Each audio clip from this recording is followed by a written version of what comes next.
Hi, I'm Cynt Marshall, President and CEO of Marshalling Resources, and the moderator for the video series, It's Not What It Seems.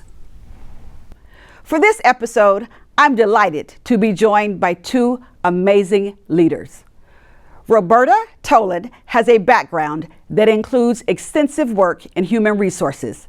She is a graduate of Southern Illinois University in Carbondale. We asked her to be here today in this video because of her valuable experience as a parent. Welcome, Roberta. Our next guest is Dr. Pam Lear, Deputy Superintendent, Staff and Accountability for the Dallas Independent School District. Pam has worked for the district for more than a dozen years, helping to develop a culture of equity and excellence. Dr. Lear holds a bachelor's degree from San Diego State and a master's from St. Mary's College of California. She earned her doctorate in educational leadership from Texas Christian University, TCU.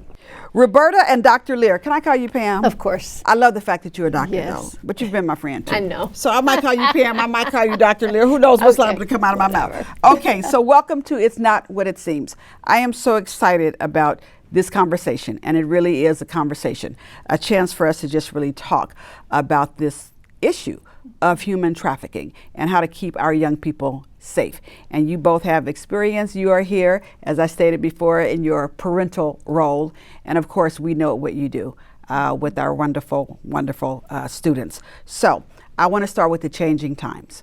So let's talk about what's one thing, and if you want to give us more, that's fine. One thing about protecting young people today that feels meaningfully different than it did 5 or 10 years ago. Just talk to us about the changing times. We're going to start with you as a parent, Roberta. Wow, I think the first thing that I think of, especially having kids through different generations, is the speed and access of privacy. It happens super, super fast because we're all in a digital world, Yes. right? And so if you think about, oftentimes, people can get access to our children in the privacy of our home through devices that we've given them. And so it's very, very easy for a predator to take advantage of that and you not be aware of it.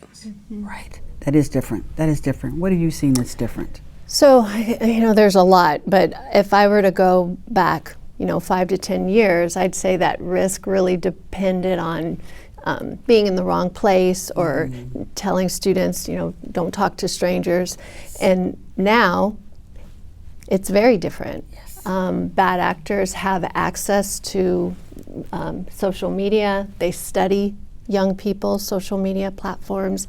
They're really looking at tailoring their approach to looking at their interest, their vulnerabilities, their life circumstances. They're constantly in communication over online.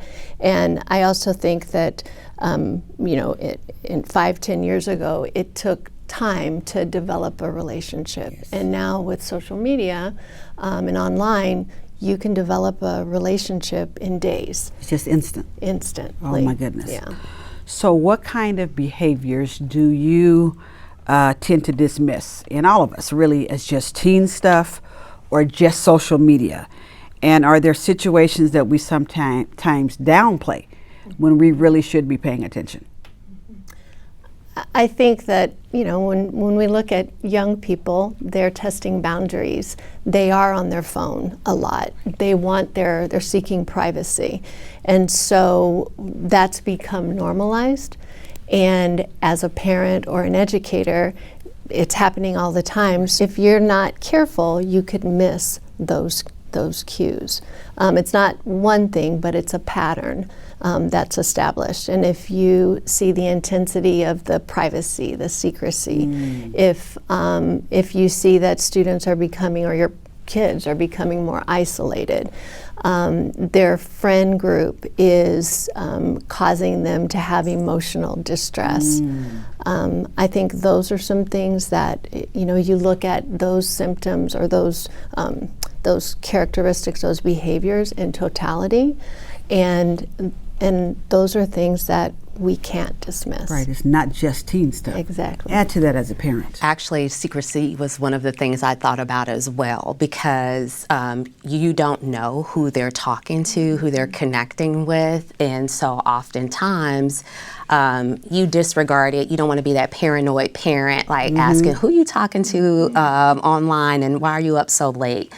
The other thing that I think about is the importance of this whole social media credibility, right? And it's how many likes and shares, and you know, kids have their own channels, and this is actually things that makes millions of dollars, like influencers. And so having a lot of likes and follows are also super important to them, and it's not something that we should just dismiss. So how do we help our young people understand that there's danger there, there's risk there? So I think the most important thing we talk about is being naturally curious and not always being accusatory. Naturally curious, yes, I like that. Yes, as parents, we instantly want to go in and, you know, sometimes I think we come across as being like a little too authoritative or judgy, right? And, you know, hashtag we listen, we don't judge. But as a parent, you know, you have to look at things a little bit differently so that they can understand. So if you're being curious, if you seem genuinely interested, I think that helps out a lot. I love that. Listening is key. Yes. Sometimes, you know, especially you're moving fast, you got things to do, you're barking out those orders, and it takes some intentional thinking to say, let me listen to these young people. Add to that. As an educator, I think some of the programming that we are doing, the initiatives, one in particular is called Habits of Mind. We have student outcome goals that are focused on academics, but we also feel like, you know what, there are some other things that also need to be a focus. And so under Habits of Mind, there's digital literacy, there's emotional intelligence, and there's communication. And all of those things, we believe that they need to be integrated into the curriculum.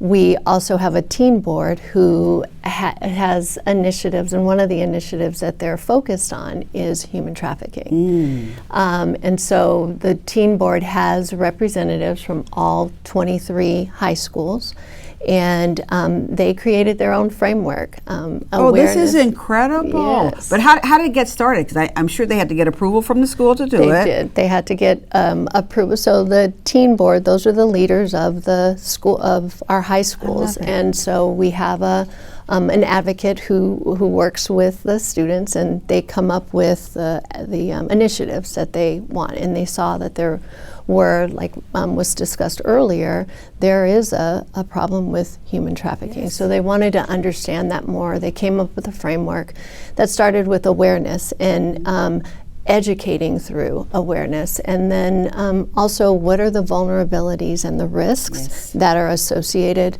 with exploitation, what are the misconceptions. So it's not force. You know, many times people think, oh, it's force, it's this van that comes up and forces you, but it's through developing relationships and developing trust through those relationships. So they need to understand those vulnerabilities.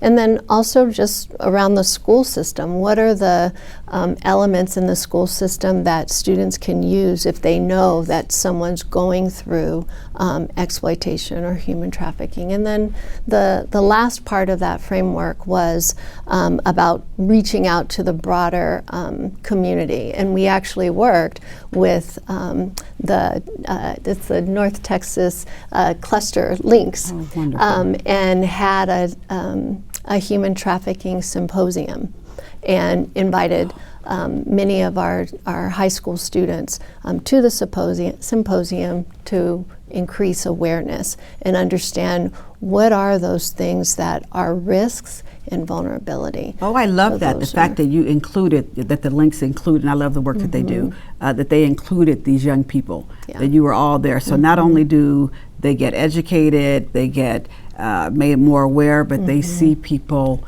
in that room who care about them. Oh, I love that so much. Okay, so let's talk about it. I want a parental perspective. we know sometimes these things happen with human trafficking, with the issues that are out there. Sometimes, online things, people are close to these students. How do you talk to somebody who, when you believe that there is an issue, and you deal with that in the schools as well, how do you go and talk to that adult that is being questioned or their name has come up? How do you deal with that? So typically, what I like to do is just be very honest and candid. I think if you just get straight to the point, you can lean a little bit on the relationship, but really just lean in on, hey, some concerns have come up. I have some questions, some things that may be difficult to hear. I want to share with you and go in from there. But you take it head on. I personally prefer to take it head on because especially if you're thinking about my children and everyone's children, right? Yes. It's important and we have to address it and address it quickly. I always share with my children the importance of the fact that we were all given by God a compass, right? Yes. If it doesn't feel right, it's not right, and you should let me know. That is super important, and we can walk through why that might not be right, or maybe we may feel a certain way because something happened to us earlier today, but let's have a conversation about it because that's your God-given instincts and intuition, and you should follow it. And I, as a parent, I want to be there to help navigate through that with you versus you trying to figure it out by yourself or keeping something to yourself. I love that, the whole issue, the notion of the compass. Yes. I love that. Okay, talk about in the schools. How do you address that when you have to go to an adult where something has come up? And so I think it's, we are here for students.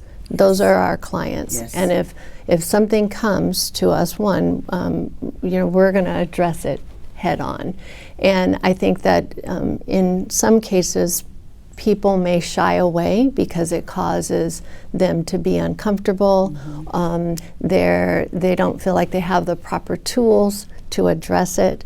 But as educators, we're mandated to address it. And we're not investigators, but what we do is we advocate for students. We document. We're mandated to report, and we work with our students in a calm, compassionate way to ensure that they do have a safe environment. I love that. I love when you say the students are the client. Yeah. What resources are available to them? So at a school, students spend, outside of their home, that's their second home, yes. right? And so they're there. And so one of the things we focus on is making sure that students have relationships built on trust with adults. We have invested heavily with our counselors, our mental health clinicians, so that our students have those experts if needed. So you have the mental health clinicians in the school? In the schools, yeah. And at our high schools, we have one assigned to each high school. And then at the middle school and elementary levels, they're itinerant. But for every school, they have counseling staff as well as mental health staff. I love that. What kind of resources do you tell your children that are available to them? So there's a number of different resources that I like to share with my children. I think the big thing that is most important is I'm honest with them. I don't know all of the answers.